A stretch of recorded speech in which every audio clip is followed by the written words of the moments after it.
Už len niekoľko týždňov nás delí od dňa, kedy sa areál letných športov v Skalici naplní dobrom. V piatok 26. júna sa na vás tešíme na podujatí Gimpel proti rakovine. Tentokrát naše gymnázium spojilo sily s občianskym združením Oríšek Music Production. Ako to býva zvykom, hlavným cieľom podujatia je vykúzliť úsmevy. Úsmevy na tvárach detí, milovníkov hudby, pohodovej atmosféry, ale najmä pomôcť ľuďom, ktorých život bol ovplyvnený transplantáciou kostnej drene. Chýbať nebudú ani vystúpenia talentovaných hudobníkov či najmenších tanečníkov.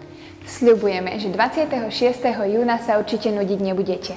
Minidisko, skákací hrad, maľovanie na tvara a usmievaví animátori sa tešia na všetky malé aj veľké deti. A ak by vám náhodou vyhladlo, určite si pochutíte v bufete kúpaliska. Vstupné je dobrovoľné. Celý výťažok poputuje občianskemu združeniu Slovenský klub pacientov po transplantácii krvotvorných buniek. Ste aj vy vhodným darcom? Budete to môcť zistiť na tomto podujatí. 26. jún si v kalendároch určite zakrúžkujte.